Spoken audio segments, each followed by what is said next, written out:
هذه سيارة عائلة حمادة التي أطلقت عليها عشرات الرصاصات.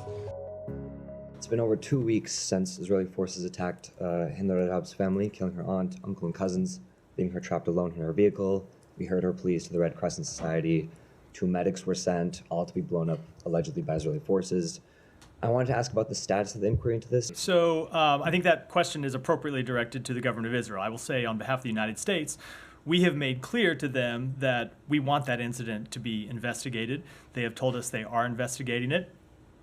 It's our understanding that investigation is not yet complete. Should direct questions to them about where it stands, but we want to see it completed as soon as possible. And as I said from this podium several days ago, if accountability is appropriate, we want to see accountability put in place. Any updates on Hind Rajab's, the investigation into the killing of Hind Rajab's family and the paramedics sent to save her? I don't have an update. My understanding is that the investigation is ongoing. So I'm wondering if you have updates on not just the investigations, but actual accountability measures in response to these. And if not, how can this administration's approach of relegating things to months-long investigations while not changing policy, all as thousands more are killed, be a justified approach? Investigations in some cases take time. You heard me a minute ago say we want them in every case to be conducted swiftly, but not at the expense of thoroughness. So we will continue to press for not just full investigations, but when warranted, all appropriate accountability measures. Secondly, it's been 101 days now since Hind Rajab, her family members, medics sent to save her were killed. So first question related to that is there an update on the investigation into that attack? I don't have anyone. I'm happy to go back and get you the latest. Okay. Is there an update into this investigation? Let me get you an answer on that and come back to you. Is it really an independent investigation if the alleged culprits are the ones conducting the strike? What I said, we thought it's appropriate for the government of Israel to investigate. They have said to us, and again, as I said, I'm not attesting to any of these facts. I can tell you that we intervened with them. They provide us answers. I'm providing them to you. And what they have said is they went to these agencies and asked for information, and it wasn't forthcoming. Sure. So on that note, you said that they said the Red Crescent, the UN hasn't provided answers. Will you move to verify those claims?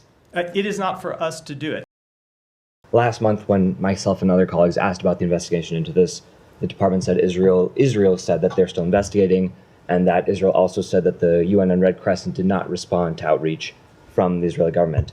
I reached out to the Red Crescent, and they said that no, the Israeli government did not reach out. So has the Biden-Harris administration followed up on this alleged lie by the Israeli government, or sought to confirm any of Israel's claims on the half-year-old killing now of this girl and her family? So we are in touch with our partners in Israel around the clock on a variety of issues. I don't have any specifics to read out as it relates to this conversation. I'm happy to check if there have been any additional updates, but to my understanding, this investigation is still ongoing, and I will leave it to them to speak to the details of it. So I had reached out to the Israeli government as well, and while I was reaching out to the Red Crescent, they said they would get back to me with an answer, and they did not after we reported the Red Crescent said that well, it's really, I'm not a spokesperson for the responsiveness of another foreign ministry. Given that, this government gives them billions of dollars in aid, I imagine that such claims want to be fact-checked? So we will continue to engage with our partners in Israel. We ask them for additional information. We ask questions when we see incidents unfold, and we'll continue to do that. As it relates to this incident, I'm not aware of any updates, and I believe this investigation is ongoing. It's now 197 days since Hind Rajab was killed, her family members were killed, the medics sent to save her were killed. What's the update on that? I don't have any updates for you. Go ahead.